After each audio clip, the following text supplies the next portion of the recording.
आश्विन मास के श्राद्ध पक्ष में आने वाली इस एकादशी का व्रत करने से पितृदोष दूर होता है तथा यह एकादशी पितरों को अधोगति से मुक्ति और मोक्ष दिलाने वाली मानी गई है। इस कथा को सुनने मात्र से ही वाजपेयी यज्ञ का फल मिलता है। यहाँ जानिए इंदिरा एकादशी व्रत की पौराणिक व प्रामाणिक कथा।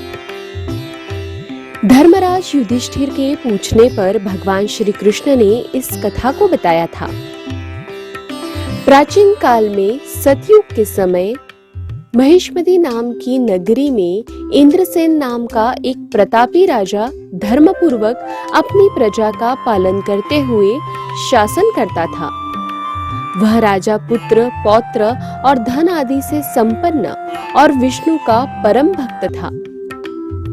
एक दिन जब राजा सुखपूर्वक अपनी सभा में बैठा था तो आकाश मार्ग से महर्षि नारद उतरकर उनकी सभा में आए। राजा उन्हें देखते ही हाथ जोड़कर खड़े हो गए और विधि पूर्वक आसन व अर्घ्य दिया। सुख से बैठकर मुनि ने राजा से पूछा कि हे राजन, आपके सातों अंग कुशल पूर्वक तो है? तुम्हारी बुद्धि धर्म में और तुम्हारा मन विष्णु भक्ति में तो रहता है। देवश्री नारद की ऐसी बातें सुनकर राजा ने कहा, हे महर्षि, आपकी कृपा से मेरे राज्य में सब कुछ कुशल है तथा मेरे यहाँ यज्ञ कर्मादि सुकृत होते हैं। आप कृपा करके अपने आगमन का कारण कहिए। तब ऋषि कहने लगे कि हे राजन, आप आश्चर्य देने वाले मेरे वचनों को सुने। मैं एक समय ब्रह्मलोक से यानी यमलोक को गया।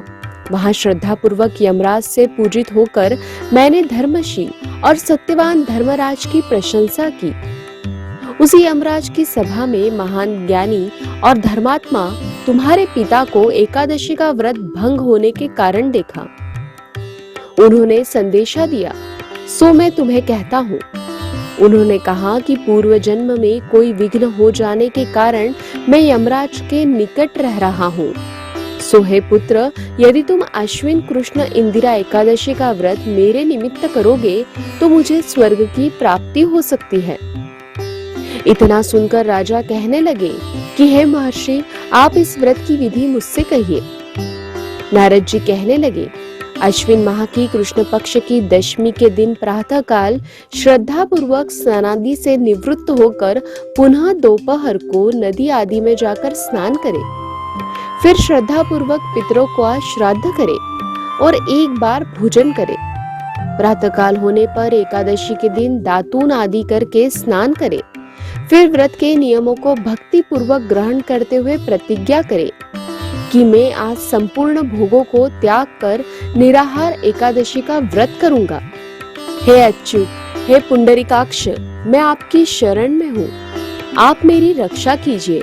इस प्रकार नियम पूर्वक शालिग्राम की मूर्ति के आगे विधि पूर्वक श्राद्ध करके योग्य ब्राह्मणों को फलाहार का भोजन कराए और दक्षिणा दे।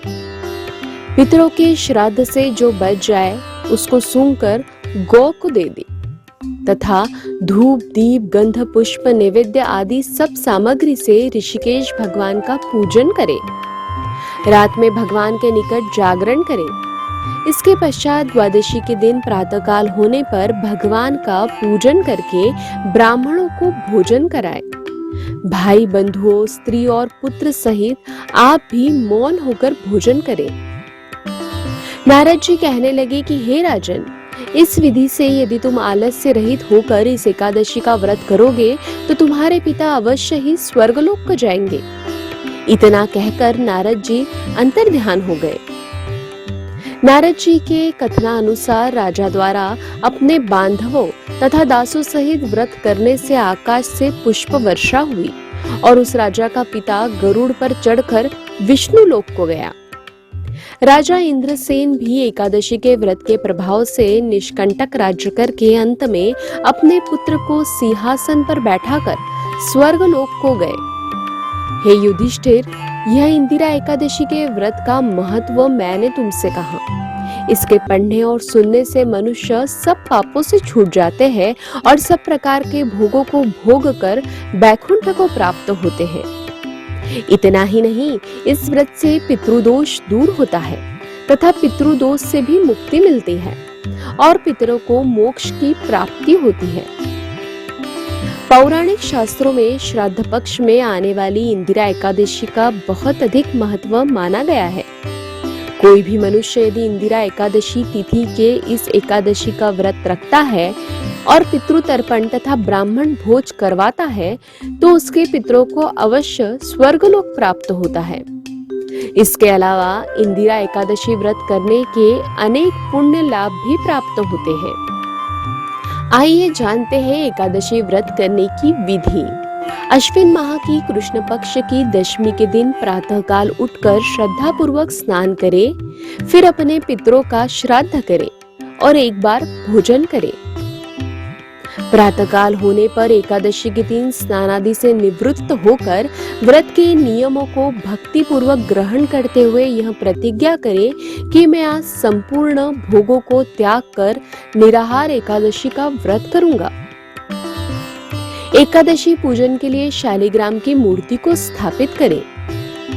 फिर शालिग्राम की मूर्ति को पंचामृत से स्नान कराएं। हे अच्युत, हे पुंडरीकाक्ष, मैं आपकी शरण में हूँ, आप मेरी रक्षा कीजिए। पूजा के दौरान यह प्रार्थना करें।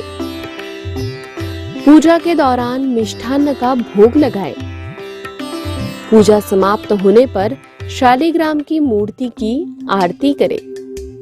पूजा के बाद नियमों का ध्यान रखते हुए ब्राह्मण भोज तैयार करें और उन्हें भोजन कराएं तथा दक्षिणा भी दें। इंदिरा एकादशी की व्रत कथा पढ़े, वरना यह व्रत अधूरा रह जाता है।